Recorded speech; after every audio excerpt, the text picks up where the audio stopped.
पिछले एपिसोड में आपने देखा कि ऐश का पिकाचू थंडर स्टोन को टच करके इवॉल्व हो जाता है रायचू में, बट आगे जाके ऐश को पता चलता है कि वो उसका पिकाचू था ही नहीं। तभी वहाँ पर एक निंजा आ जाता है जो कि बोलता है कि यह तुम्हारा और पिकाचू का एक टेस्ट था। मैंने बीच में एक पिकाचू डाल दिया था जो कि रायचू में इवॉल्व हो गया है और तुम्हारा पिकाचू अभी भी नॉर्मल है। ये सुनकर ऐश काफी खुश हो जाता है, वो टेस्ट में पास हो गया था। बट इसके बाद ऐश का सीक्रेट एवोल्यूशन स्टोन एक हाउंडूम लेकर भाग जाता है। अब आगे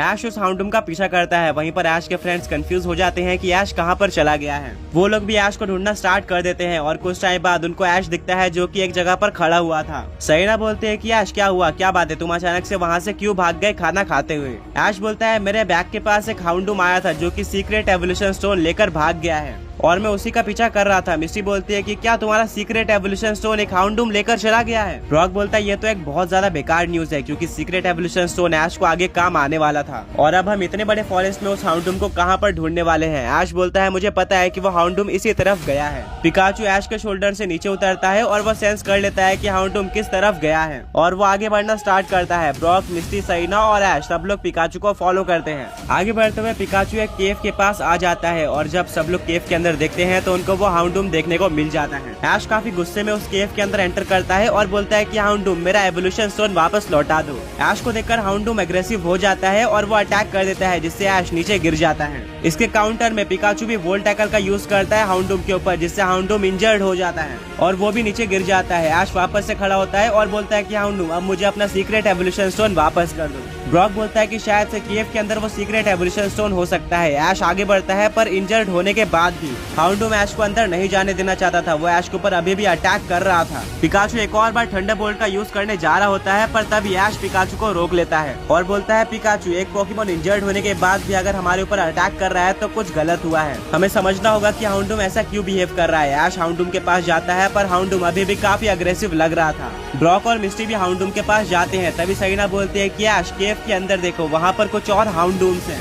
ऐश और उसके फ्रेंड्स अंदर जाने की कोशिश करते हैं पर अभी भी वो हाउंडूम ऐश को रोकने की कोशिश करता है। किसी तरह से सब अंदर चले जाते हैं एंड उनको देखने को मिलता है कि वहाँ पर एक इंजर्ड हाउंडूम है और साथ में काफी सारे हाउंडूर भी है। सबके सब भूखे लग रहे थे। ऐश बोलता है कि अच्छा अब मुझे प्रॉब्लम समझ में आ गई है। हाउंडूम इन सब के लिए खाना इकट्ठा करने गया था। ब्रॉक बोलता है बस इतनी सी बात। ब्रॉक अपने में से कुछ खाना हाउंडूम को दे देता है। हाउंडूम और हाउंडूर सब काफी ज्यादा खुश हो जाते हैं और ऐश और उनके फ्रेंड्स के ऊपर भरोसा करना स्टार्ट कर देते हैं। ऐश बोलता है हाउंडूम क्या फाइनली तुम मेरा सीक्रेट एवोल्यूशन स्टोन रिटर्न कर सकते हो। हाउंडूम केव के अंदर जाता है और सीक्रेट एवोल्यूशन स्टोन लेकर आ जाता है जिसको ऐश ले लेता है और हाउंडूम को थैंक यू बोलता है। जिसके बाद ऐश और उसके फ्रेंड्स वहाँ से चले जाते हैं। बट सैना बोलते हैं कि हाउंडूम यहाँ पर काफी टाइम से रहता होगा, शायद उसको पता होगा कि इस जंगल से कैसे बाहर निकला जाए, हम उसकी हेल्प ले सकते हैं। ऐश बोलता है कि हाँ ये अच्छा आइडिया है। ऐश वापस से हाउंडूम के पास जाता है और बोलता है कि हम इस फॉरेस्ट में फंस चुके हैं, क्या तुम्हारे पास कोई रास्ता है यहाँ से बाहर निकलने का। हाउंडूम उस केव से बाहर निकलता है और आगे भागने लगता है। ब्रॉक बोलता है कि शायद हमें अब हाउंडूम को फॉलो करना है। चलते चलते काफी देर हो जाती है और रास्ता काफी लंबा था बट ऐश और उसके फ्रेंड्स हार नहीं मानते हैं। हाउंडूम भी ऐश और उनके फ्रेंड्स का काफी साथ देता है और कुछ टाइम बाद सभी लोग फॉरेस्ट के बाहर आ जाते हैं। उनको फाइनली इतने टाइम बाद एक सिटी देखने को मिली थी जिसको देखकर ऐश काफी ज्यादा खुश हो जाता है। ऐश बोलता है थैंक यू हाउंडूम हमें इस फॉरेस्ट से बाहर लाने के लिए। ये फॉरेस्ट काफी ज्यादा बड़ा था, हम शायद इससे कभी भी बाहर नहीं निकल पाते बिना तुम्हारे हेल्प के। हाउंडूम भी ऐश की हेल्प करके काफी ज्यादा खुश था और वो वहाँ से चले जाता है। ऐश और उसके फ्रेंड्स उस सिटी के अंदर एंटर करते हैं। सैना बोलती है कि अभी तक हमने नॉर्डन को काफी एक्सप्लोर कर लिया है बट इस सिटी को मैंने आज तक कभी भी नहीं देखा था, हम काफी ज्यादा अलग जगह पर आ चुके हैं। ब्रॉक बोलता है कि हाँ इससे एक बात तो पता चल जाती है कि नॉर्डन एक काफी ज्यादा बड़ा रीजन है और इसमें अभी भी ऐसी काफी सारी जगह है जो कि हमने एक्सप्लोर नहीं की है, जैसे कि ये सिटी और फॉरेस्ट। सभी लोग उस सिटी में एंटर करते हैं और सबसे पहले ऐश अपने सारे पोकेमॉन्स को हील करवा लेता है पोकेमॉन सेंटर में जाके। फिर ब्रॉक बोलता है कि शायद तुम भूल रहे हो कि तुम्हें रायचू को अपने पोकेमॉन टीम में लेना था। ऐश बोलता है कि हाँ ये तो मैं भूल गया था बट अभी जो मेरे पास 6 पोकेमॉन है पोकेमॉन टीम में वो सभी काफी ज्यादा इंपॉर्टेंट है मेरे आगे के जर्नी के लिए, तो मैं किस पोकेमॉन को निकाल कर रायचू को अपने पोकेमॉन टीम में लाऊंगा। ब्रॉक बोलता है कि वेल ये काफी डिफिकल्ट क्वेश्चन है बट मेरे अकॉर्डिंग तुम्हें म्यूटू को बाहर निकालना चाहिए। Definitely Mewtwo one of the strongest Pokemon है तुम्हारा बट अभी के लिए वो ज्यादा काम नहीं आने वाला है। वहीं पर चार्जार्ड, आर्सियस, हूपा, ग्रीनिंजा ये सारे पोकेमोन तुम्हारे काम आते रहते हैं। तो अभी के लिए म्यूटो को पोकेमोन टीम से बाहर करना सबसे सेफ होगा। ऐश बोलता है कि हाँ ये सही है, मैं म्यूटो को किसी बैटल के टाइम पे वापस ले लूंगा। ऐश पोकेबॉल से म्यूटो को बाहर निकालता है और बोलता है म्यूटो मुझे तुम्हें कुछ टाइम के लिए प्रोफेसर ओक के लैब में छोड़ना होगा क्योंकि मुझे एक टास्क कंप्लीट करना है। म्यूटो मान जाता है। ऐश म्यूटो को पोकेबॉल के अंदर वापस लेता है और प्रोफेसर ओक को कॉल लगाता है। ऐश बोलता है प्रोफेसर ओक मैंने रिसेंटली एक रायचू कैच किया था जो कि आपके लैब में आ गया होगा। वेल मुझे पोकेमोन टीम में रायचू चाहिए। प्रोफेसर ओक मान जाते हैं और ऐश अपने म्यूटो को वहाँ से भेज देता है और उसके बदले रायचू को ले लेता है। ऐश पोकेमोन सेंटर में रायचू को भी हील करा लेता है क्योंकि पिकाचू ने उसको वीक कर दिया था। वेल अब ऐश और उसके फ्रेंड्स पोकेमोन सेंटर से बाहर आते हैं। ऐश रायचू को पोकेबॉल से बाहर निकालता है। ब्रॉक बोलता है कि जैसा कि हमने उस नोट में देखा था कि हमें एक रायचू के एवोल्यूशन की तरह पोकेमोन दिखा था। मेरे अकॉर्डिंग तुम्हें सीक्रेट एवोल्यूशन स्टोन रायचू पे यूज करके देखना चाहिए, क्या पता ये उसी पोकेमोन में इवॉल्व हो जाए। ऐश अपने सीक्रेट एवोल्यूशन स्टोन का रायचू के ऊपर यूज करता है पर रायचू पर उसका कोई भी फर्क नहीं पड़ता है, वो इवॉल्व नहीं होता, जिसको देखकर ऐश, ब्रॉक, मिस्टी, सेरेना सब काफी ज्यादा शॉक और कंफ्यूज हो जाते हैं। स्टिल ऐश बार बार ट्राई करते जाता है बट फेल हो रहा था। तभी वहाँ पर एक पोकेमोन कैरेक्टर आता है और बोलता है कि मैं तुम्हें काफी टाइम से देख रहा हूँ, तुम रायचू के ऊपर इस स्टोन का यूज कर रहे हो बट उस पर कोई भी फर्क नहीं पड़ रहा है। ऐश बोलता है कि हाँ मुझे एक टास्क कंप्लीट करना है जिसके लिए मैं स्टोन का रायचू के ऊपर यूज कर रहा हूँ। वो पोकेमोन ट्रेनर बोलता है कि क्या तुम 1 मिनट के लिए मुझे अपना वो एवोल्यूशन स्टोन दिखा सकते हो।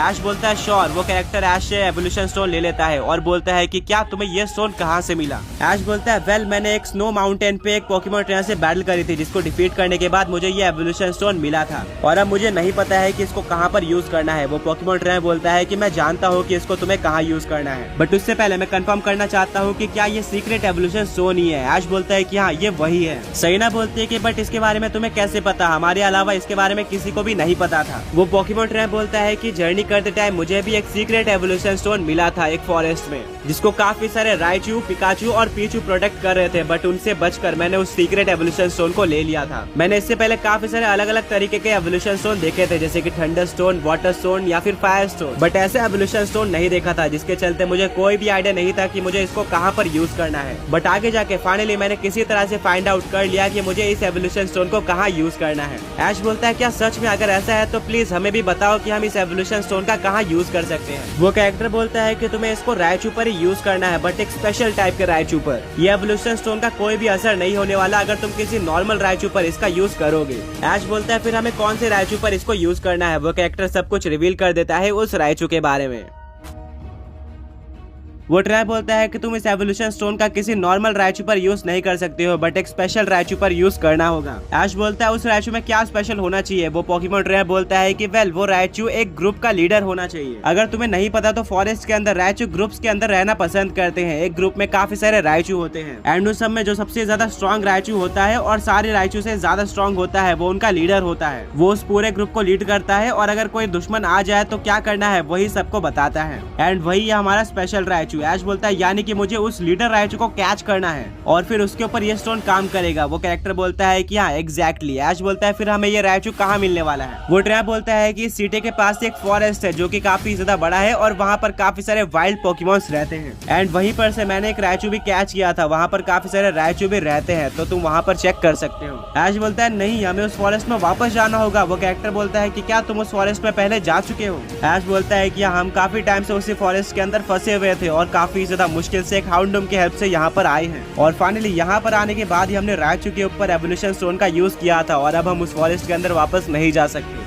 वरना हम वापस निकल के नहीं आएंगे। वो ट्रेनर बोलता है कि कोई बात नहीं मैं तुम्हारी हेल्प कर सकता हूँ रायचू को ढूंढने में। मैं यहाँ पर काफी टाइम से रहता हूँ और उस फॉरेस्ट के अंदर भी आते जाते रहता हूँ जिसके चलते मुझे सारा रास्ता पता है। मैं तुम्हारी हेल्प कर सकता हूँ। ऐश बोलता है कि अगर ऐसा है तो हेल्प करने के लिए थैंक यू, अब हमें फॉरेस्ट में जाना चाहिए। ऐश, उसके फ्रेंड्स और वो पोकेमोन ट्रेनर सब साथ में मिलकर उसी फॉरेस्ट के अंदर दोबारा से चले जाते हैं जहाँ पर वो रायचू को ढूंढना स्टार्ट कर देते हैं। वो ट्रेनर बोलता है कि मैंने देखा था कि तुम्हारे पास भी एक रायचू है और रायचू के पास एक स्पेशल पावर होती है कि वो दूसरे रायचू को सेंस कर लेता है काफी दूर से भी, तो हम उसकी हेल्प ले सकते हैं। ऐश अपने रायचू को बाहर निकालता है और वो सेंस करने की कोशिश करता है बट उसको कोई भी स्मेल नहीं आती है। वो ट्रेनर बोलता है कि तुम्हारे रायचू को देखकर लग रहा है कि अभी अभी इवॉल्व हुआ है, शायद इसीलिए इसके पास अभी अच्छी सेंसिंग पावर नहीं है। मैं अपने रायचू का यूज करता हूँ। ऐश बोलता है कि हाँ तुमने सही कहा, मैंने अभी इसको रिसेंटली इवॉल्व किया है। वो ट्रेनर बोलता है कि हाँ मैं इसकी सेंसिंग पावर पावर देखकर ही पहचान गया था। अब वो ट्रेनर अपने रायचू को बाहर निकालता है जो कि काफी स्ट्रॉन्ग लग रहा था। वो बोलता है कि रायचू सेंस करो और बताओ कि क्या आसपास कोई रायचू का ग्रुप या फिर कोई सिंगल रायचू है। वो रायचू सेंस करना स्टार्ट कर देता है और कुछ टाइम बाद वो बताता है कि उसने रायचू को सेंस कर लिया है और वहाँ की तरफ बढ़ना स्टार्ट कर देता है।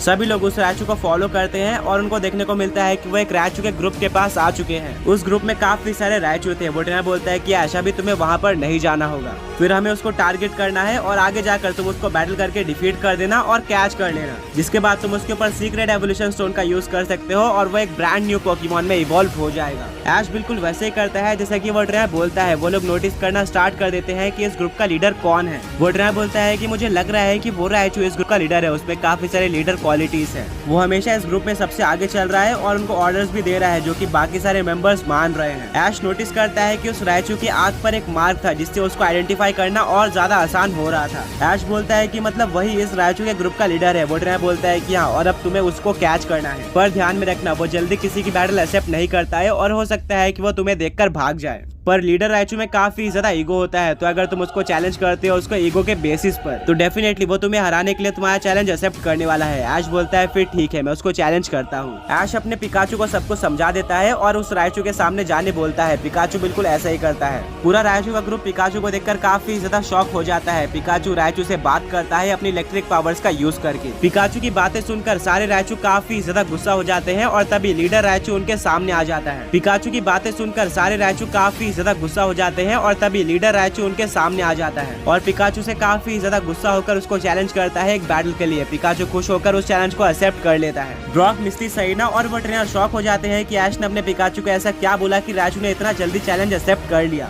ऐश बोलता है कि मैंने अपने पिकाचू को ये बोलने बोला था कि रायचू को जाकर बोलो कि तुम्हारा ग्रुप काफी ज्यादा वीक है और मैं अनिवॉल्व फॉर्म में होकर भी तुम में से किसी भी रायचू को डिफीट कर सकता हूँ। तुम्हारा लीडर कहाँ पर है? वेल, शायद वो काफी ज्यादा वीक होगा इस ग्रुप के तरह, इसीलिए वो छुपा हुआ है। ये सुनकर लीडर सामने आ जाता है और वो अपने आप को प्रूव करने के लिए पिकाचू को चैलेंज करता है। सब लोग ऐश के स्ट्रेटेजी से काफी ज्यादा इंप्रेस होते हैं और बैटल स्टार्ट हो जाती है। वो ट्रेनर बोलता है कि ऐश, अभी तुम्हें इस बैटल में एंटर नहीं करना चाहिए, ये बैटल तुम्हें पिकाचू के ऊपर ही छोड़ देनी चाहिए और वो एक वाइल्ड पोकेमॉन की तरह बैटल करके रायचू को डिफीट करेगा। फाइनली जब रायचू काफी ज्यादा वीक हो जाएगा तो तुम पोकेबॉल का यूज करके उसको कैच कर लेना। बैटल स्टार्ट हो जाती है। पिकाचू यूज करता है थंडरबोल्ट अटैक का जिसको रायचू डॉज कर लेता है और यूज करता है इलेक्ट्रो बॉल का जो कि पिकाचू के ऊपर लग जाता है जिससे पिकाचू को डैमेज पड़ता है। ऐश नोटिस करता है कि रायचू काफी स्ट्रॉन्ग है, इससे पहले पिकाचू को किसी भी रायचू ने टक्कर नहीं दी थी या फिर इतना डैमेज नहीं दिया था। वो ट्रेनर बोलता है कि हाँ, ये लीडर रायचू है जो कि सारे रायचू से ज्यादा स्ट्रॉन्ग है इस ग्रुप में, तो ऑब्वियसली ये पिकाचू को टक्कर देगा ही। ऐश अपने पिकाचू को वोल्ट टैकल अटैक यूज करने बोलता है। सामने से रायचू भी सेम अटैक यानी कि वोल्ट टैकल का ही यूज करता है। दोनों अटैक टकरा जाते हैं। दोनों ही पोकेमॉन्स एक दूसरे को ओवर पावर करने के लिए अपना बेस्ट देते हैं, पर लास्ट में ऐश का पिकाचू ओवर पावर कर लेता है जिससे रायचू जमीन पर गिर जाता है। मौका देखते हुए पिकाचू यूज करता है इलेक्ट्रो वेब अटैक का।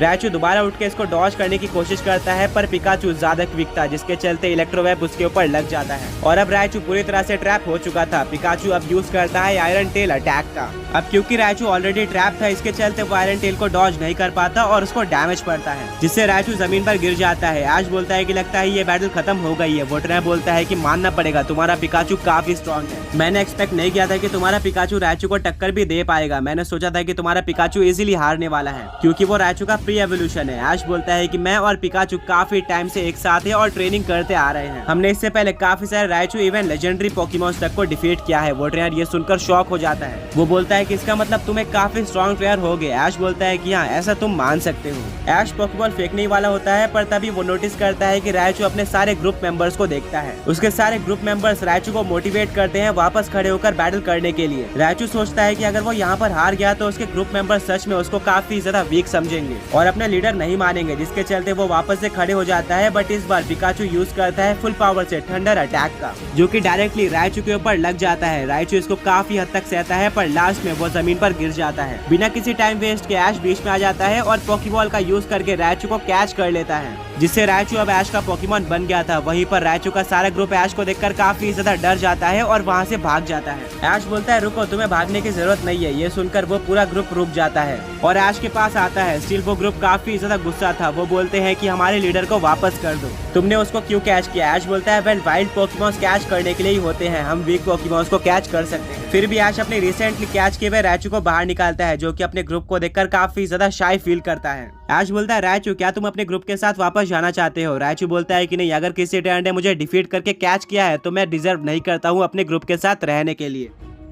रायचू का ग्रुप काफी गुस्सा हो जाता है क्योंकि ऐश ने उनके लीडर को कैच कर लिया था, तभी ऐश उसको पॉकीबॉल से बाहर निकालता है। लीडर रायचू काफी शाय फील कर रहा था, बट वो बोलता है कि अब क्योंकि किसी ट्रेनर ने मुझे डिफीट करके कैच किया है तो वो डिजर्व करता है मुझे कैच करना। अब मैं तुम्हारे साथ नहीं रह सकता हूँ। ऐश बोलता है कि अगर तुम जाना चाहते हो तो मैं तुम्हें एक मौका दे सकता हूँ, बट वो रायचू मना करता है। उससे पहले कि ऐश और उसके फ्रेंड्स वहाँ से जाते, वो पॉकीमॉन ट्रेनर बोलता है अब क्योंकि इस रायचू के ग्रुप का कोई लीडर नहीं है तो जो प्रीवियस लीडर था यानी कि ऐश का रायचू, वो सिलेक्ट करने वाला है कि आगे उसके जाने के बाद इस ग्रुप को कौन लीड करने वाला है, यानी कि न्यू लीडर कौन होगा। रायचू काफी ज्यादा सोचता है और वो सिलेक्ट कर लेता है कि उसका सबसे बड़ा कॉम्पिटिटर कौन था और उसके बाद कौन डिजर्व करता है इस ग्रुप का लीडर बनना, जिससे रायचू के ग्रुप को एक और लीडर मिल जाता है। वहीं पर ऐश और उसके फ्रेंड्स अपने नए रायचू के साथ वापस से सिटी में आ जाते हैं। अब वो पॉकीमॉन ट्रेनर बोलता है कि अब तुम अपने रायचू के ऊपर उस सीक्रेट एवोल्यूशन स्टोन का यूज करके देख सकते हो, शायद अब वो वर्क कर जाए। ऐश अपना सीक्रेट एवोल्यूशन स्टोन निकालता है और काफी ज्यादा डरा हुआ होता है। ऐश को अभी भी कंफर्म नहीं लग रहा था कि रायचू पे वर्क करेगा या फिर नहीं करेगा, बट फिर भी वो इसका यूज कर देता है और रायचू सच में ग्लो करना स्टार्ट कर देता है। उसकी बॉडी काफी ज्यादा बड़ी हो जाती है पहले के मुकाबले,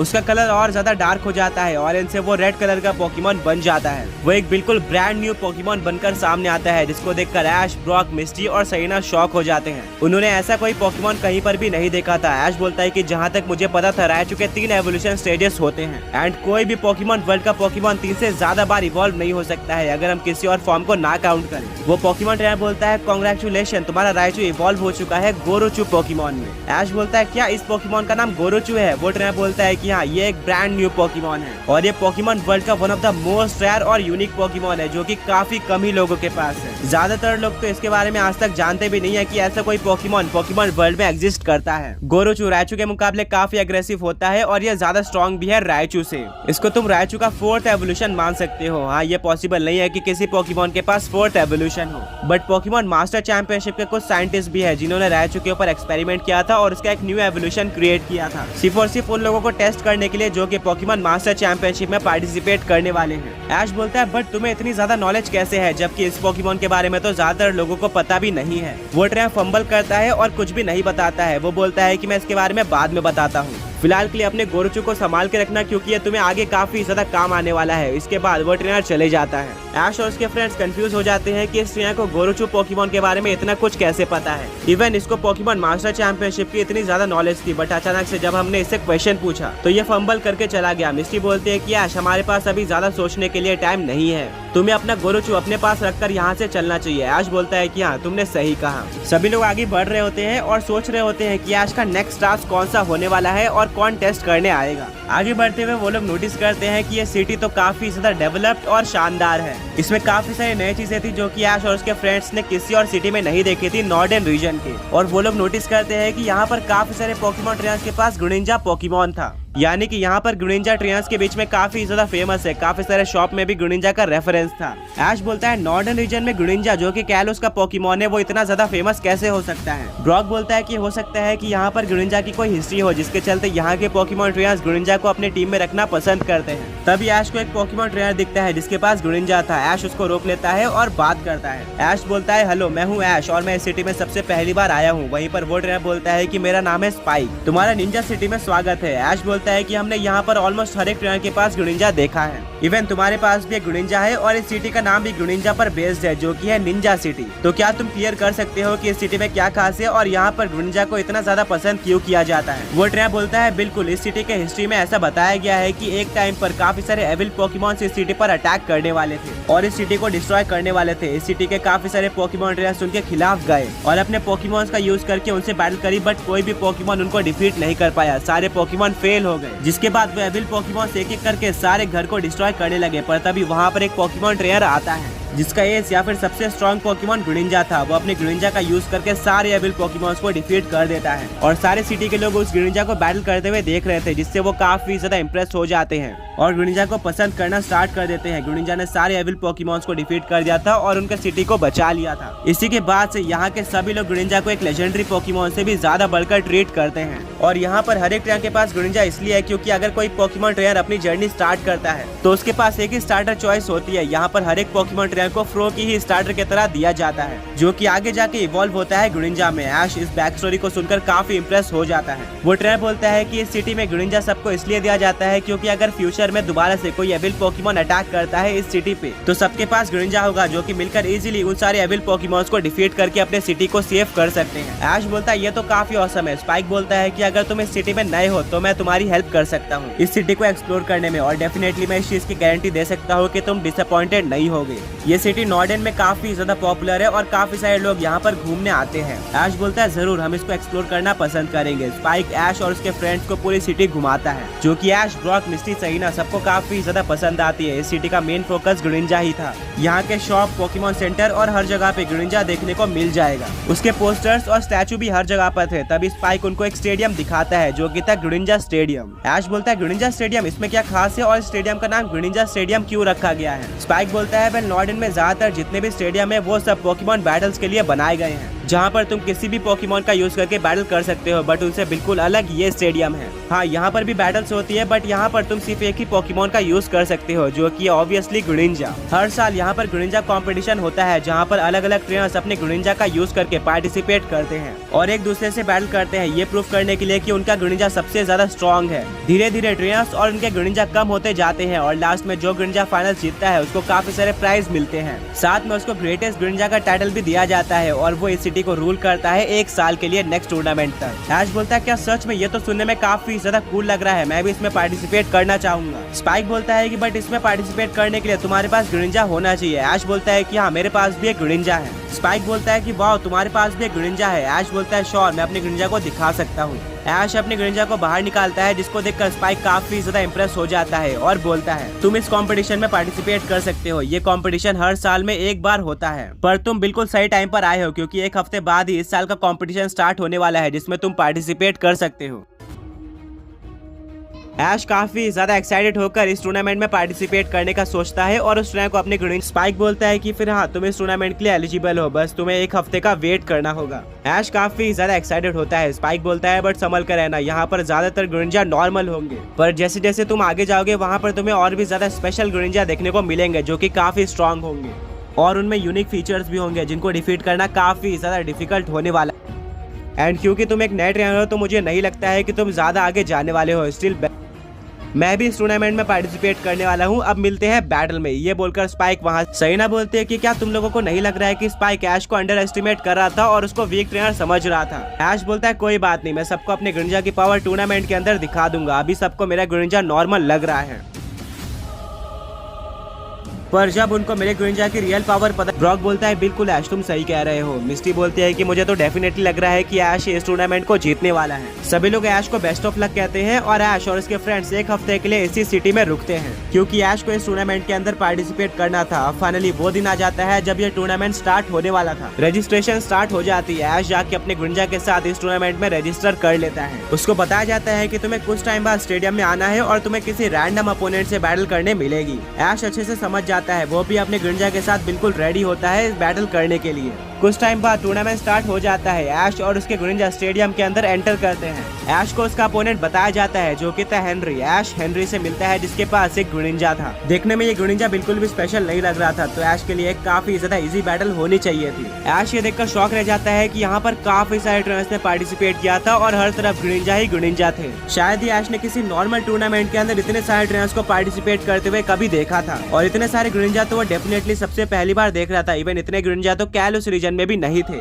इसको देखकर एक बात तो क्लियर हो जाती है कि ये कंपटीशन काफी ज्यादा टफ होने वाला है। ऐश इसको इजीली नहीं जीत पाएगा। ब्रॉक बोलता है कि शायद से इसीलिए इस कंपटीशन को इतना ज्यादा कॉम्पिटिटिव माना जाता है। स्टिल मेरे अकॉर्डिंग तुम डेफिनेटली जीतने वाले हो। ऐश अपनी सबसे पहली बैटल के लिए ग्राउंड में आ जाता है। सामने से हेनरी भी आता है। दोनों ट्रेनर्स एक दूसरे से हैंडशेक करते हैं और बेस्ट ऑफ लक कहते हैं। हेनरी और ऐश दोनों ही अपने अपने पोकीबॉल्स को ग्राउंड में फेंकते हैं, जिनमें से उनका ग्रेनिंजा बाहर आता है। दोनों ही ग्रेनिंजा में कुछ भी स्पेशल नहीं लग रहा था, तो ये एक टक्कर की बैटल होने वाली थी। बैटल स्टार्ट हो जाती है। दोनों ही ग्रेनिंजा वाटर शुरिकेन से स्टार्ट करते हैं। ऐश के ग्रेनिंजा का वाटर शुरिकेन ज्यादा पावरफुल होता है, जो कि हेनरी के ग्रेनिंजा के ऊपर लग जाता है। हेनरी बोलता है कि तुम्हारे ग्रेनिंजा तो सच में स्ट्रॉन्ग है, बट अभी तो बैटल स्टार्ट हुई है। ग्रेनिंजा आइस बीम का यूज करो। हेनरी का ग्रेनिंजा आइस बीम का यूज करता है, जिसको ऐश का ग्रेनिंजा डॉज करके यूज करता है डार्क पल्स अटैक का, जो कि हेनरी के ग्रेनिंजा के ऊपर लग जाता है। बैटल के स्टार्ट में ही ऐश का ग्रेनिंजा एक स्टेप आगे हो गया था। वो ज्यादा फास्ट और पावरफुल लग रहा था हेनरी के ग्रेनिंजा के मुकाबले। अब हेनरी अपने ग्रेनिंजा को डबल टीम अटैक यूज करने बोलता है। ऐश के ग्रेनिंजा को नहीं पता था कि हेनरी का रियल ग्रेनिंजा कौन सा है। ऐश बोलता है ग्रेनिंजा एक ही जगह पर खड़े रहो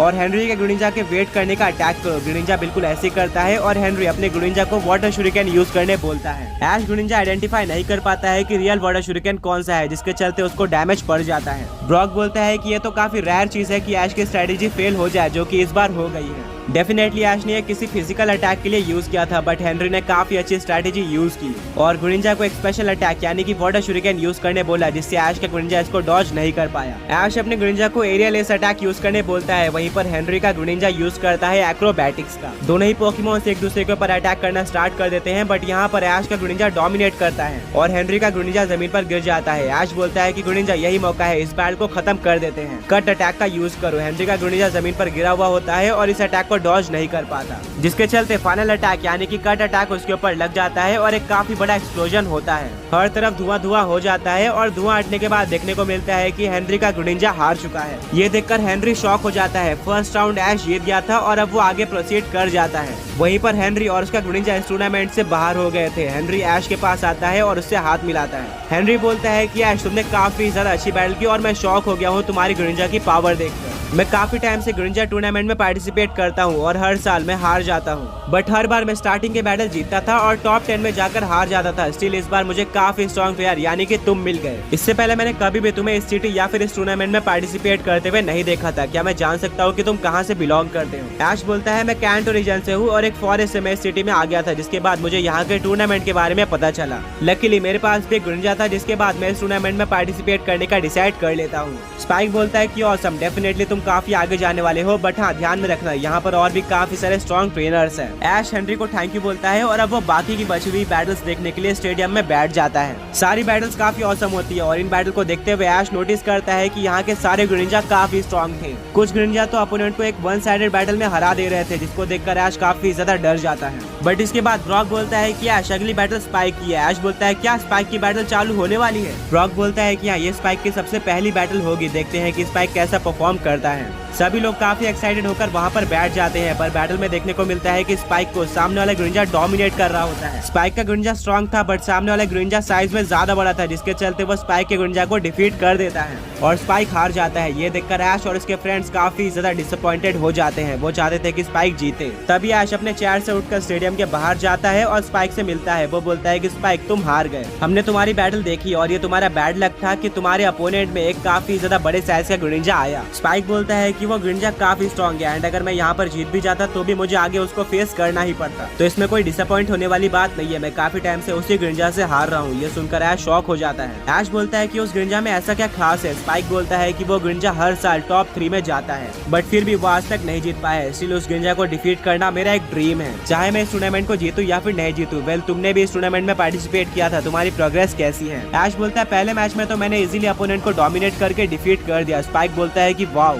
मैंने एक्सपेक्ट नहीं किया था, बट लग रहा है कि तुम एक काफी स्ट्रॉन्ग प्लेयर हो और काफी ज्यादा आगे जाने वाले हो। ऐश थैंक यू बोलता है। स्पाइक बोलता है कि पर ध्यान रखना वो लास्ट ऐश का ग्रेनिंजा आर्की का है, जो कि काफी स्ट्रॉन्ग है और तुम्हें डिफीट कर सकता है। ऐश बोलता है कोई बात नहीं, ये सब मुझ पर छोड़ दो, मैं उसको डेफिनेटली डिफीट करके वापस आऊंगा। स्पाइक बोलता है कि मैं भी तुम्हें आगे के बैटल्स में सपोर्ट करने वाला हूँ स्टेडियम में रहकर। Best of luck. अब पहला राउंड खत्म हो चुका होगा एंड अब तुम्हें पता चलेगा कि तुम्हारी नेक्स्ट बैटल किसके साथ होने वाली है। इसके लिए तुम्हें स्टेडियम में जाना होगा। ऐश जल्दी से स्टेडियम के अंदर जाता है एंड उसको पता चलता है कि उसकी नेक्स्ट बैटल किसी और के साथ नहीं बल्कि आर्की के साथ ही है। स्पाइक बोलता है कि ये तो वही ट्रेनर है जिसके पास ओवर साइज ग्रेनिंजा है।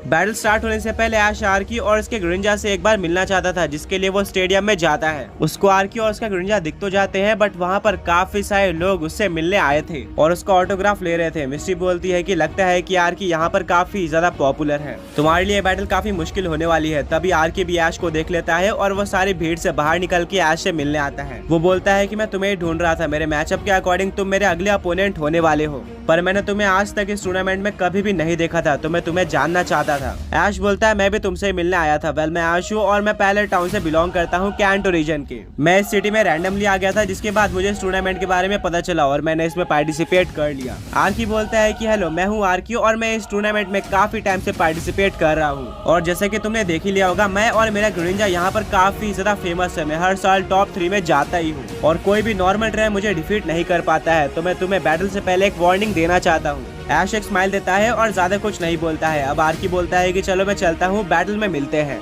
ऐश भी वहाँ से चले जाता है। सरीना बोलती है कि आर्की तो काफी ज्यादा कॉन्फिडेंट लग रहा है एंड साथ में वो एक काफी स्ट्रॉन्ग ट्रेनर भी है, क्योंकि वो हर साल टॉप 3 में जाता है, तो डेफिनेटली उसके ग्रिनिंजा में कुछ ना कुछ खास है। अब कुछ टाइम में ऐश वर्सेस आर्की की बैटल स्टार्ट होने वाले थे, जिसके लिए ऐश बिल्कुल रेडी हो जाता है अपने ग्रिनिंजा के साथ और स्टेडियम में एंटर करता है। वहीं पर सामने से आर्की आता है। दोनों ही ट्रेनर से एक दूसरे से हाथ मिलाते हैं। आर्की बोलता है कि बेस्ट ऑफ लक ऐश, मुझे पता है कि तुम एक नए ट्रेनर हो, बट मैं तुम पे बिल्कुल भी इजी नहीं जाने वाला हूँ। तैयार हो जाओ इस टूर्नामेंट से बाहर होने के लिए। ऐश वापस से एक स्माइल देता है और अब बैटल स्टार्ट हो जाती है। आर्की अपने जायंट ग्रिनिंजा को बाहर निकालता है, वहीं पर ऐश भी अपने ग्रिनिंजा को बाहर निकाल देता है। आर्की बोलता है ये क्या, फिर से एक नॉर्मल ग्रिनिंजा, अब तो तुम डेफिनेटली हारने वाले हो। मुझे लग रहा था कि तुम में कुछ स्पेशल है, बट तुम्हारा ग्रिनिंजा तो काफी वीक लग रहा है। ब्रॉक बोलता है कि ऐश के ग्रिनिंजा और आर्की के ग्रिनिंजा में काफी ज्यादा साइज डिफरेंस है। सरीना बोलते है कि भले ही ऐश का ग्रिनिंजा साइज में छोटा हो और स्पेशल ना दिखता हो, बट उसके पास एक ऐसी पावर है जिसका कोई भी ग्रिनिंजा या फिर कोई भी फॉर्म मैच नहीं कर सकता है, और वो है बॉन्ड एवोल्यूशन। अभी तक ऐश के ग्रिनिंजा को बॉन्ड एवोल्यूशन यूज करने की जरूरत ही नहीं पड़ी है। वो अपने ट्रेनिंग के दम पर ही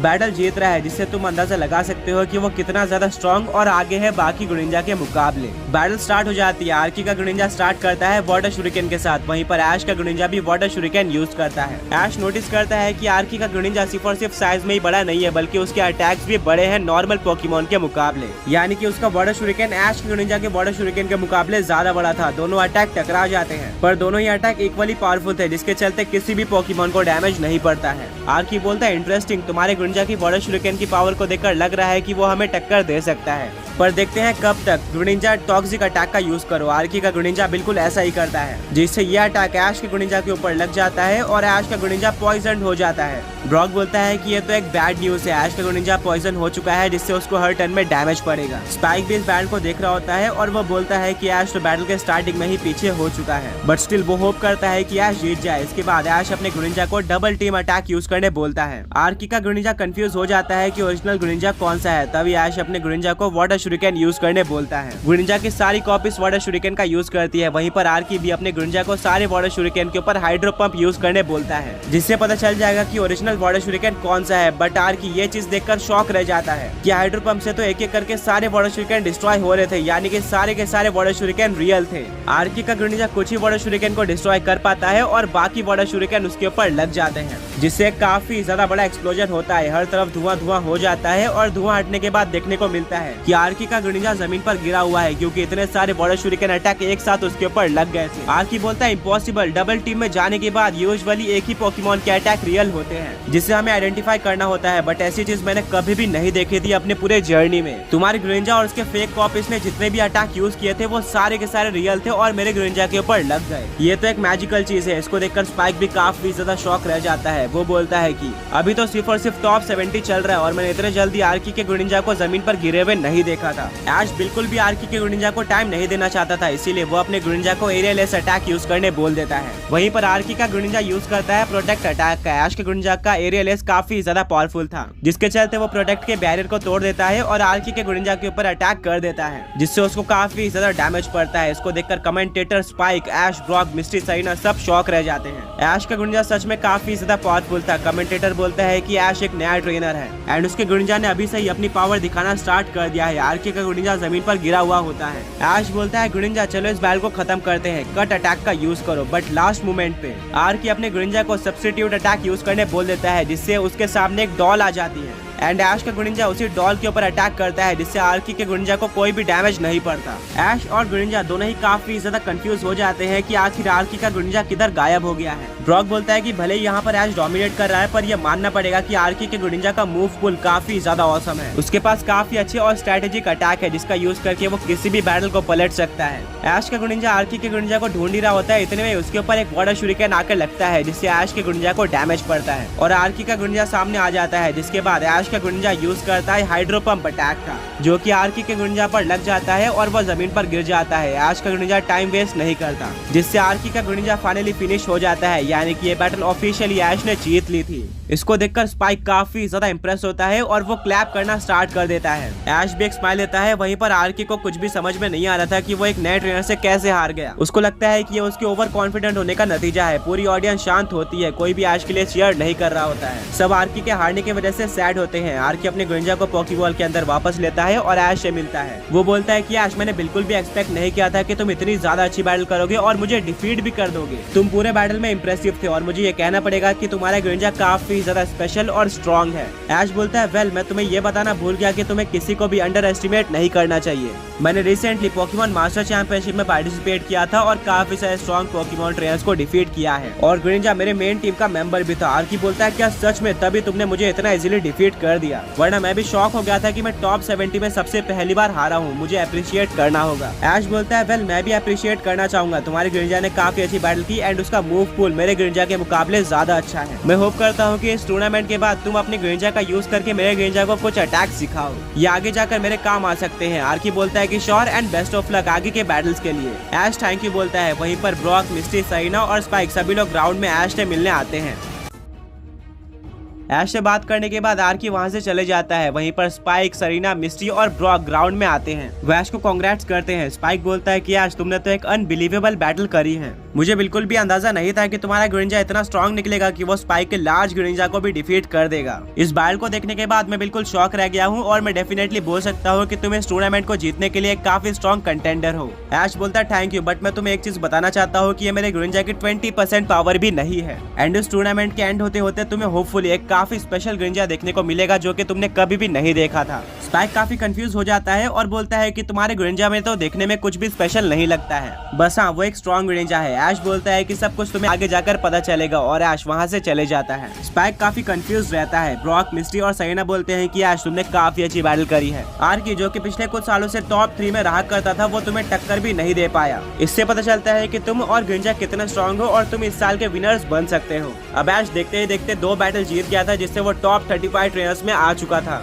ऐश बोलता है कि मैं सोच रहा हूँ कि अब मेरी नेक्स्ट बैटल किसके साथ होने वाली है और उसका गुनिंजा कितना स्ट्रॉन्ग होगा। ब्रॉक बोलता है कि ये तो तुम्हें कुछ टाइम बाद ही पता चलेगा, क्योंकि अभी तक सेकंड राउंड खत्म नहीं हुआ है और जैसे ही सारी बैटल खत्म हो जाती है तुम्हें पता चल जाएगा कि तुम्हारा अपोनेंट कौन होने वाला है थर्ड राउंड में। मिस्टी बोलते हैं, क्यों ना हम तब तक के लिए सारी बैटल एंजॉय करें, क्योंकि ये टूर्नामेंट मुझे सच में काफी इंटरेस्टिंग लग रहा है। ऐश बोलता है, मिस्टी, तुमने बिल्कुल सही कहा, इससे हमें आइडिया भी लग जाएगा कि आगे जाकर हमें कैसे गुनिंजा मिलने वाले हैं बैटल करने के लिए। सारे लोग इस बात से एग्री करके राउंड 2 के सारे बैटल देखते हैं, जो कि काफी ज्यादा इंटरेस्टिंग होते हैं। यहाँ पर बहुत सारे स्ट्रॉन्ग ट्रेनर्स और उनके गुनिंजा आए थे। कुछ गुनिंजा शाइनी भी थे, कुछ में स्पेशल क्वालिटीज भी थी। सारी बैटल टफ और इंटेंस हो रही थी। कोई भी ट्रेनर दूसरे ट्रेनर को इजीली जीतने नहीं दे रहा था। ब्रॉक बोलता है कि इस टूर्नामेंट में हाई कंपटीशन है, तुम इजीली नहीं जीत पाओगे, बट स्टिल मुझे लगता है कि तुम विनर बन के रहोगे। ऐश बोलता है, जरूर। सारी बैटल चल ही रही होती है, तभी मिस्टी एक ट्रेनर को देखती है और बोलती है कि ये तो मुझे देखा हुआ लग रहा है। ऐश, ब्रॉक और सरीना भी उस ट्रेनर को देखते हैं एंड उनको भी वो ट्रेनर देखा हुआ लग रहा था, बट वो लोग एग्जैक्टली रिकॉग्नाइज नहीं कर पाते हैं कि वो कौन सा ट्रेनर है। कुछ टाइम बाद वो बैटल एंड हो जाती है और वो ट्रेनर जीत जाता है। ब्रॉक बोलता है कि एक स्ट्रॉन्ग ट्रेनर भी है। ऐश बोलता है कि अभी हमें ग्राउंड में जाना होगा उसको पहचानने के लिए, जिसके बाद बिना किसी देरी के वो सभी लोग ग्राउंड में चले जाते हैं, बट तब तक उनको पता चलता है कि वो ट्रेनर चला गया था एंड अब ऐश और उसके फ्रेंड्स उससे नहीं मिल पाएंगे। ब्रॉक बोलता है, कोई बात नहीं, वो ये बैटल जीत गया था, इसका मतलब इस चीज के काफी ज्यादा चांसेस होंगे कि तुम आगे जाके उससे मिलो और उससे बैटल करो।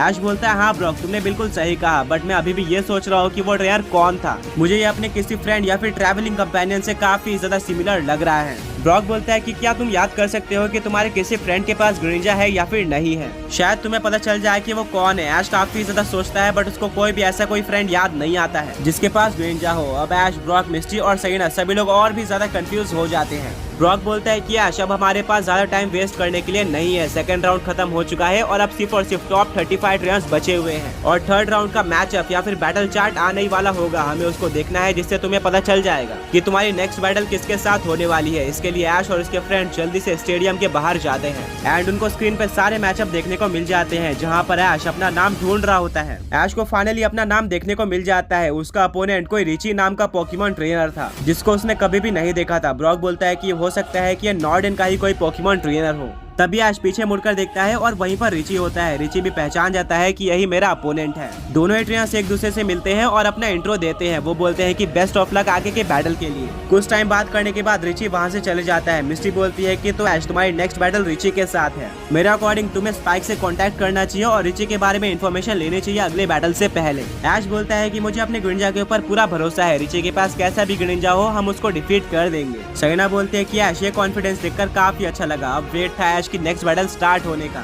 ये बैटल कुछ टाइम में स्टार्ट होने वाली थी। ऐश बिल्कुल रेडी होता है इस बैटल के लिए और कुछ टाइम बाद वो स्टेडियम में एंटर करता है और सामने से रिची आता है। ऐश और रिची दोनों ही हाथ मिलाते हैं और बोलते हैं बेस्ट ऑफ लक। रिची बोलता है कि इससे पहले मैंने तुम्हें कभी भी नहीं देखा है, मैं काफी टाइम से इस टूर्नामेंट में पार्टिसिपेट कर रहा हूँ बट अभी तक टाइटल नहीं जीत पाया हूँ। आई होप ये बैटल मेमोरेबल हो और हम दोनों ही काफी अच्छी टक्कर दे एक दूसरे को।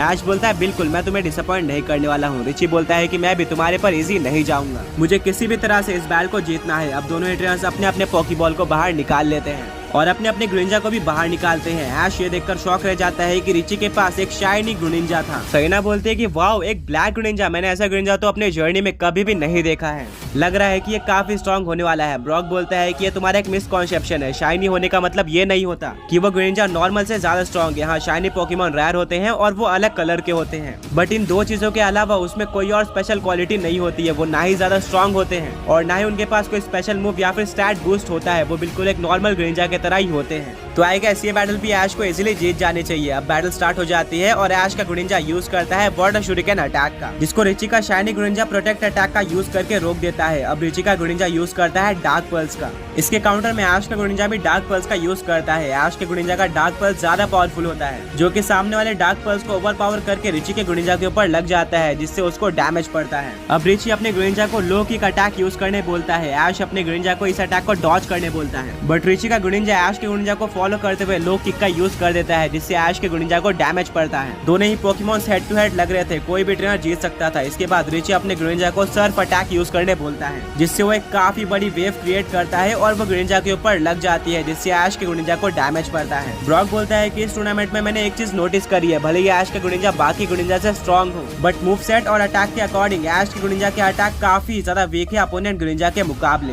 बट हाँ, डेफिनेटली पावर लेवल ज्यादा मैटर करती है जिसके चलते ऐश का ग्रिंजा अभी तक डोमिनेट कर रहा है इस पूरे टूर्नामेंट में। सरीना बोलती है कि मेरे अकॉर्डिंग ऐश को अपने ग्रिंजा को भी कुछ स्ट्रॉन्ग अटैक सिखाना चाहिए जिसके बाद वो अनस्टॉपेबल हो जाएगा। एंड अगर यहाँ पर नहीं तो बड़े टूर्नामेंट्स में ऐश के ग्रिंजा के स्ट्रॉन्ग अटैक जरूर काम आने वाले हैं, वहाँ पर वीक अटैक्स काम नहीं आएंगे। इसके बाद रिची का ग्रिंजा एक और बार लो किक अटैक यूज करता है। ऐश अपने ग्रिंजा को एक ही जगह पर खड़े रहने बोलता है और जैसे ही रिची का ग्रिंजा पास आता है ऐश का ग्रिंजा उसके पैर को पकड़ लेता है और यूज करता है एरियल एस अटैक का जिससे रिची के ग्रिंजा को डैमेज पड़ता है। इसके बाद ऐश का ग्रिंजा यूज करता है आइस बीम अटैक का बट लास्ट मोमेंट पे रिची का ग्रिंजा उसको डॉज कर लेता है और यूज करता है हाइड्रो पंप का। ऐश का ग्रिंजा भी हाइड्रो पंप के साथ ही इसको काउंटर करता है। दोनों ही अटैक टकरा जाते हैं बट अगेन यहाँ पर ऐश के ग्रिंजा का हाइड्रो पंप ज्यादा पावरफुल था जिसके चलते रिची के ग्रिंजा को डैमेज पड़ता है। रिची काफी कंफ्यूज हो जाता है कि आखिर एक ग्रिंजा इतना पावरफुल कैसे हो सकता है। वो बोलता है कोई बात नहीं, ग्रिंजा नाइट स्लैश अटैक का यूज करो। वहीं पर ऐश भी अपने ग्रिंजा को एरियल एस अटैक यूज करने बोलता है।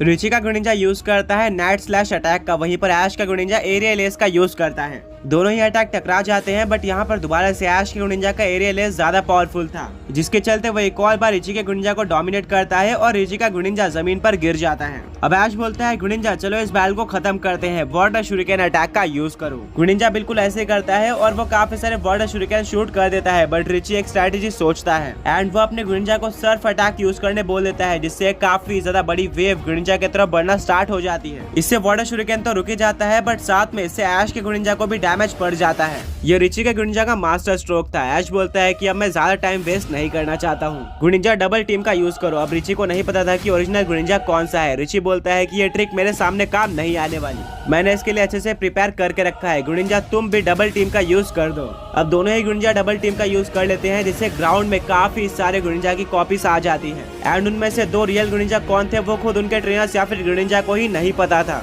रिची बोलता है कि अब देखते हैं कि ऐश क्या करता है। ऐश एक स्माइल देता है और वो अपने ग्रेनिंजा को हाइड्रो पंप यूज करने बोलता है। ऐश का ग्रेनिंजा साथ में उसके सारे फेक कॉपीज हाइड्रो पंप का यूज कर देते हैं हर एक शाइनी ग्रेनिंजा के कॉपी पर, जिससे क्लोन ग्रेनिंजा गायब हो जाते हैं और रियल ग्रेनिंजा के ऊपर हाइड्रो पंप लग जाता है, जिसको देखकर रिची शॉक हो जाता है। वो बोलता है कि क्या तुम्हारे फेक ग्रेनिंजा के अटैक्स भी काम करते हैं। अब रिची का ग्रेनिंजा जमीन पर गिरा हुआ था। ऐश बोलता है ग्रेनिंजा यही मौका है, आइस बीम का यूज करो। ग्रेनिंजा आइस बीम का यूज करके रिची के ग्रेनिंजा को जमा देता है और फिर फाइनली एक डार्क पल्स का यूज करके रिची के ग्रेनिंजा को डिफीट कर देता है, यानी कि ये बैटल भी ऐश ने जीत ली थी। रिची अपने ग्रेनिंजा के परफॉर्मेंस से काफी ज्यादा डिसअपॉइंटेड होता है। वो अपने ग्रेनिंजा को पोकेबॉल के अंदर वापस लेता है और ऐश के पास आकर हाथ मिलाता है। वो बोलता है कि ऐश तुमने काफी ज्यादा अच्छी परफॉर्मेंस दी है, मैंने तुम्हें इससे पहले कभी भी नहीं देखा था, बट अब डेफिनेटली मैं तुम्हें हमेशा के लिए याद रखने वाला हूँ। एंड हाँ, तुम्हारा Greninja one of the strongest Greninja है जो कि मैंने अभी तक अपने जर्नी में देखा है। ऐश बोलता है थैंक यू, तुमने भी काफी ज्यादा अच्छी परफॉर्मेंस दी है। रिची भी ऐश को थैंक यू बोलता है। वो बोलता है कि भले तुमने मुझे अभी डिफीट कर दिया है, बट आगे जाकर और भी काफी सारे स्ट्रॉन्ग ट्रेनर्स आने वाले हैं, तो तुम्हें ट्रेनिंग करते रहनी होगी। ऐश बोलता है जरूर, मैं उनको भी डिफीट करके टाइटल जरूर जीतूंगा। रिची बोलता है देखते हैं, एंड वो वहाँ से चले जाता है। ऐश सोचता है कि रिची काफी फ्रस्ट्रेटेड लग रहा था, बट क्योंकि ऐश ने ये बैटल जीत ली थी वो काफी खुश होता है। अब ब्रॉक, मिस्टी, सरीना और स्पाइक ग्राउंड में आते हैं। वो बोलते हैं कांग्रेट्स ऐश, तुमने एक और बैटल जीत लिया और अब तुम टॉप 17 ट्रेनर्स में चले गए हो। अब सिर्फ और सिर्फ 3 और बैटल्स की बात है, जिसके बाद तुम ये टूर्नामेंट जीत जाओगे। ऐश बोलता है तुमने सही कहा।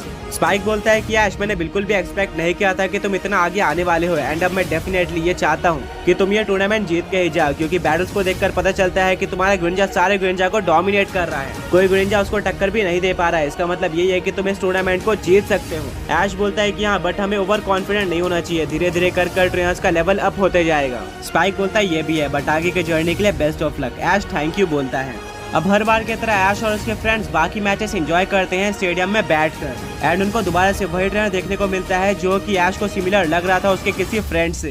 ऐश और उसके फ्रेंड्स उसकी पूरी बैटल देखते हैं एंड वो ट्रेनर दोबारा से जीत जाता है पूरी तरह से डोमिनेट करके। मिस्टी बोलती है कि ये तुम्हारा फ्रेंड हो या फिर ना हो, पर एक बात तो क्लियर है कि ये काफी स्ट्रॉन्ग ट्रेनर है, तुम्हारी तरह इसके ग्रेनिंजा को कोई भी ग्रेनिंजा टक्कर नहीं दे पा रहा है और ये पूरी तरह से डोमिनेट करके बैटल्स को जीत रहा है। तुम्हारा असली चैलेंज यही होने वाला है। ऐश बोलता है कि हाँ वो बात ठीक है, बट हमें उससे मिलना होगा, तभी हमें पता चलेगा कि वो कौन है। ऐश और उसके फ्रेंड्स दोबारा से बैटल ग्राउंड में जाते हैं उससे मिलने के लिए, बट उनको दोबारा से पता चलता है कि वो ट्रेनर यहाँ से जा चुका है, जिसके चलते ऐश और उसके फ्रेंड्स उससे नहीं मिल पाते। ब्रॉक बोलता है कोई बात नहीं, ये तो कंफर्म है कि वो और तुम दोनों ही टॉप 17 ट्रेनर्स में से एक हो, और जिस तरह से तुम दोनों की परफॉर्मेंस है मैं तो डेफिनेटली कह सकता हूँ कि तुम दोनों कहीं न कहीं मिलने वाले हो बैटल में। एंड वो बैटल सिर्फ और सिर्फ अमेजिंग ही नहीं होने वाली है, पर तुम्हें तब पता चल जाएगा कि वो ट्रेनर कौन है। ऐश बोलता है कि हाँ, मैं उस ट्रेनर से बैटल करने के लिए काफी ज्यादा एक्साइटेड हूँ। अब ऐश और उसके फ्रेंड्स बाकी बची बैटल्स को एंजॉय करते हैं, वहाँ पर काफी सारे स्ट्रॉन्ग ग्रेनिंजा बैटल करते हैं और अब बैटल्स और भी ज्यादा इंटेंस हो गई थी पहले के मुकाबले। सरीना बोलती है कि ऐसा इसलिए है क्योंकि अब कुछ ही गिने चुने स्ट्रॉन्ग ग्रेनिंजा और उनके ट्रेनर्स बचे हुए हैं, जिसके चलते अब बेस्ट वर्सेस बेस्ट की फाइट हो रही है और ये और भी ज्यादा इंटेंस होती जाएगी जैसे जैसे टूर्नामेंट आगे बढ़ेगा। मिस्टी बोलती है कि हाँ, मैं पर्सनली इन फाइट्स को काफी ज्यादा एंजॉय कर रही हूँ, यहाँ पर सच में काफी स्ट्रॉन्ग और गिने चुने ग्रेनिंजा है, शायद इतने सारे अलग वैरायटी के ग्रेनिंजा हमें कहीं पर देखने मिलेंगे, ये सब एक से बढ़कर एक है और रेयर है। ब्रॉक बोलता है कि बट सबसे रेयर ग्रेनिंजा अभी भी मैदान में दिखना बाकी है। सरीना और मिस्टी कंफ्यूज हो जाते हैं, वो बोलते हैं कि वो कौन सा ग्रेनिंजा है, तभी ऐश एक स्माइल देता है जिससे सरीना और मिस्टी समझ जाते हैं कि वो ग्रेनिंजा किसी और का नहीं बल्कि ऐश है। ब्रॉक बोलता है कि मैं तो ये सोचकर काफी ज्यादा एक्साइटेड हूँ कि जब ऐश का ग्रेनिंजा सबसे पहली बार ग्राउंड में बॉन्ड इवॉल्व होगा तो सबका रिएक्शन कैसा होने वाला है,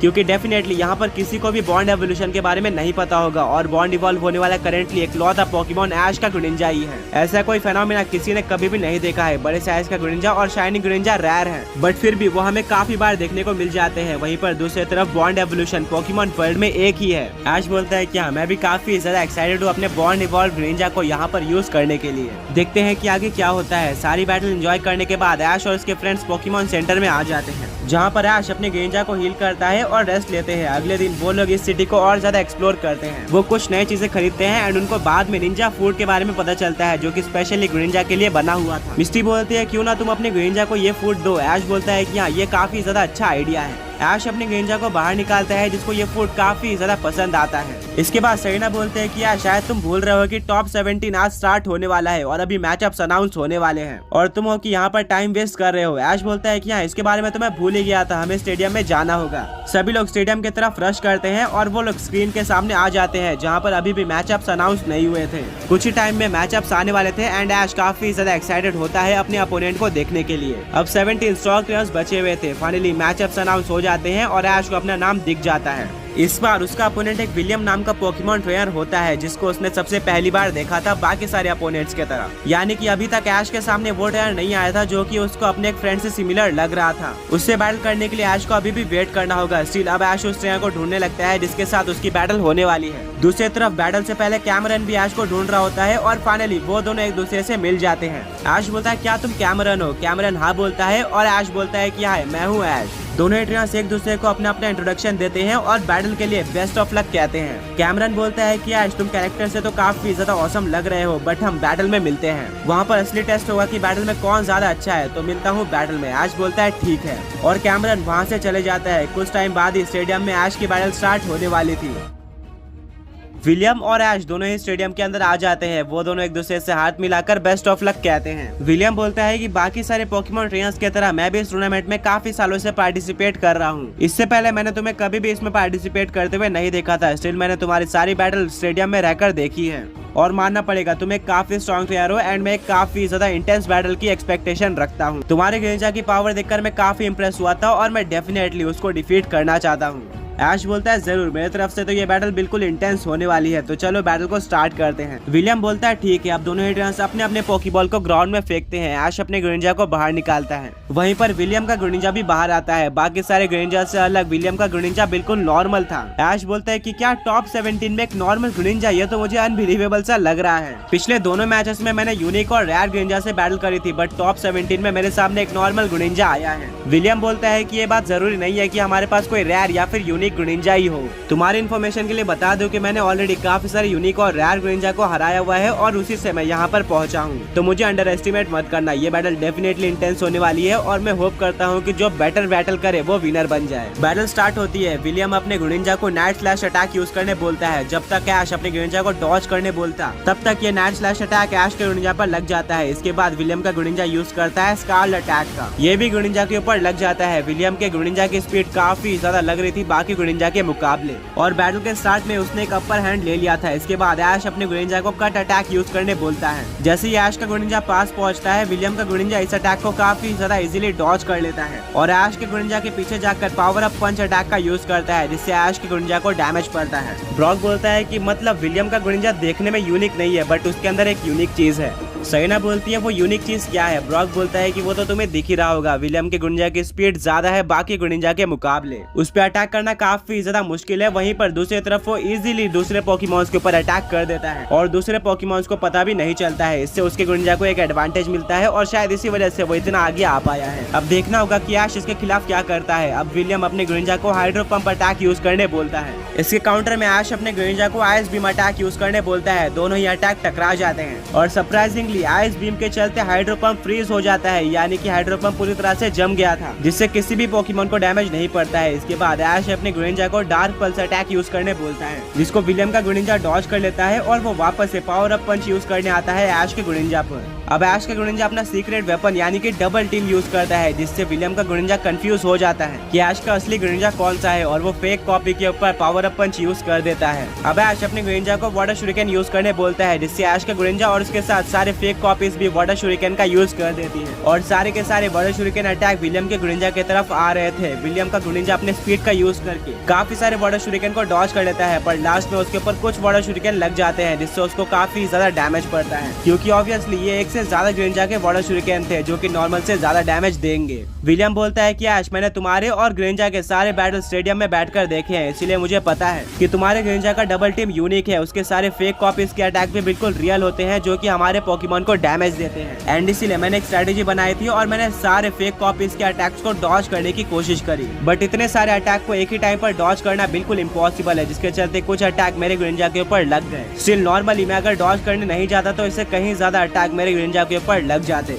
ऐश बोलता है तुम्हारी नोटिसिंग स्किल तो काफी अच्छी है, बट तुम इस बैटल के बाद कुछ और भी नोटिस करने वाले हो कि मेरा ग्रिंजा सबसे ज्यादा स्ट्रॉन्ग है। ऐश अपनी ग्रिंजा को दोबारा से डबल टीम अटैक यूज करने बोलता है, जिससे ऐश के ग्रिंजा की सारी फेक कॉपीज विलियम के ग्रिंजा को घेर लेती हैं। इसके बाद ऐश अपने ग्रिंजा को कट अटैक यूज करने बोलता है, जिससे चारों तरफ से कट अटैक विलियम के ग्रिंजा की तरफ आता है। विलियम बोलता है ग्रिंजा वहीं पर खड़े रहो। जैसे ही सारे ग्रिंजा विलियम के ग्रिंजा के पास आ जाते हैं, वैसे ही वो जंप कर देता है, जिससे सारे के सारे क्लोन ग्रिंजा के अटैक एक दूसरे से ही टकरा जाते हैं। और उनमें से एक ऐश का ग्रिंजा भी था, जिसके चलते ऐश के ग्रिंजा को ही डैमेज पड़ जाता है। बट इसके बाद वो वाटर पल्स अटैक का यूज कर देता है, जो कि विलियम के ग्रिंजा के ऊपर लग जाता है और उसको डैमेज पड़ता है। विलियम का ग्रिंजा काफी हद तक ऐश के ग्रिंजा को टक्कर दे रहा था, पर तभी ऐश अपने ग्रिंजा को एरिया लेस अटैक यूज करने बोलता है। विलियम बोलता है वही पुरानी स्ट्रैटेजी, तुम इसका फिर से यूज कर रहे हो, ये बिल्कुल भी काम नहीं आने वाला है। जैसे ही ऐश का ग्रिंजा पास आ जाता है, विलियम का ग्रिंजा उसको डॉज करने जाता है, पर तभी ऐश एक स्माइल देता है और अपने ग्रिंजा को पाउंड अटैक यूज करने बोलता है, जो कि विलियम के ग्रिंजा के ऊपर लग जाता है और उसका बैलेंस बिगड़ जाता है, जिसके चलते वो जमीन पर गिरता है। इसका फायदा उठाते हुए ऐश का ग्रिंजा यूज कर देता है एरिया लेस अटैक का। विलियम का ग्रिंजा अब काफी वीक हो चुका था। ऐश बोलता है कि ग्रिंजा यही मौका है, डबल टीम अटैक का यूज करो। ऐश का ग्रिंजा बिल्कुल ऐसे ही करता है और वो दोबारा से विलियम के ग्रिंजा को घेर लेता है। इसके बाद वो यूज करता है वाटर शुरिकेन का, जिससे काफी सारे वाटर शुरिकेन विलियम के ग्रिंजा की तरफ आते हैं। अब क्योंकि वो वीक हो चुका था, इसीलिए वो इन अटैक्स को डॉज नहीं कर पाता, जिसके चलते सारे के सारे वाटर शुरिकेन अटैक विलियम के ग्रिंजा के ऊपर लग जाते हैं, जिसके चलते काफी बड़ा एक्सप्लोजन होता है। विलियम डरा हुआ था क्योंकि उसको लग रहा था कि उसका ग्रिंजा हार चुका है। वहीं पर ऐश का ग्रिंजा अभी भी पूरी तरह से एक्टिव बोर्ड में खड़ा हुआ था, वो बिल्कुल भी डैमेज नहीं लग रहा था। सैना बोलती है कि लगता है कि ऐश ने फाइनली एक और बैटल जीत लिया और अब वो टॉप 8 में चला जाएगा। अब फाइनली धुआं हट जाता है और जैसे कि सबने एक्सपेक्ट किया था, विलियम का ग्रिंजा हार चुका था, वो दोबारा उठ नहीं पाता, जिसके चलते विलियम काफी ज्यादा डिसअपॉइंटेड हो जाता है और वो अपने ग्रिंजा को पोकेबॉल के अंदर वापस लेता है और बोलता है ग्रिंजा कोई बात नहीं, तुमने काफी अच्छी टक्कर की और उस ग्रिंजा को टक्कर दिया जिसको कोई भी टक्कर नहीं दे पा रहा था, और मैं इस चीज को अप्रिशिएट करता हूँ। कम से कम तुमने उसको डैमेज दिया, जिससे पता चलता है कि तुम एक स्ट्रॉन्ग ग्रिंजा हो। अब विलियम ऐश के पास आता है और उससे हाथ मिलाता है। वो बोलता है कि मुझे पता था कि ये बैटल काफी इंटेंस होने वाली है, पर बैटल से पहले मैं काफी कॉन्फिडेंट था कि मैं इस बैटल को जीतने वाला हूँ। स्टिल तुम्हारा ग्रिंजा काफी स्ट्रॉन्ग है और उसने दोबारा से इस चीज को प्रूव कर दिया है। मैं और मेरा ग्रिंजा दोबारा से काफी हार्ड ट्रेनिंग करने वाले हैं और अगले साल मैं इस टूर्नामेंट में पार्टिसिपेट करके इसको जरूर जीतूंगा और तुम्हें भी डिफीट करने वाला हूँ। ऐश बोलता है जरूर और रीमैच के लिए बेस्ट ऑफ लक। विलियम वहाँ से चले जाता है। वहीं पर ऐश काफी खुश होता है। सैना, मिस्टी, ब्रॉक और स्पाइक सभी लोग ग्राउंड में आते हैं और ऐश को वापस से कांग्रेट्स बोलते हैं। सैना बोलते हैं कि ऐश अभी तक तुमने इस टूर्नामेंट को पूरी तरह से डोमिनेट किया है। जो भी ट्रेनर तुम्हारे सामने आया है वो तुम्हें टक्कर भी नहीं दे पाया है और अब सिर्फ और सिर्फ 3 बैटल बची हुई है। तुम टॉप 8 में पहुंच चुके हो। आई होप आगे भी तुम्हारे ग्रिंजा ऐसे ही बैटल करे और सारे अपोनेंट्स को डोमिनेट करके तुम्हें टाइटल जिता दे। ऐश थैंक यू बोलता है। वहीं पर स्पाइक स्पीचलेस था। उसने ऐश के ग्रिंजा की पावर पूरी तरह से देख ली थी। अब हर बार की तरह ऐश, ब्रॉक, मिस्टी, सैना और स्पाइक बाकी सारी बैटल्स को एंजॉय करते हैं स्टेडियम में बैठकर। बैटल्स और भी ज्यादा इंटेंस हो गई थी एंड उनको और भी ज्यादा रेयर और यूनिक ग्रिंजा देखने को मिल रहे थे। ऐश बोलता है मैं तो उस टाइम का वेट कर रहा हूँ जो कि मेरे फ्रेंड से काफी ज्यादा सिमिलर लगता है और इस बार मैं उससे मिलकर रहूंगा। फाइनली वो ट्रेनर ग्राउंड में आता है और इसकी बैटल स्टार्ट होती है। वो दोबारा से अपने अपोनेंट को डोमिनेट कर रहा होता है। फाइनली वो ट्रेनर ग्राउंड में आता है और इसकी बैटल स्टार्ट होती है। वो दोबारा से अपने अपोनेंट को डोमिनेट कर रहा होता है।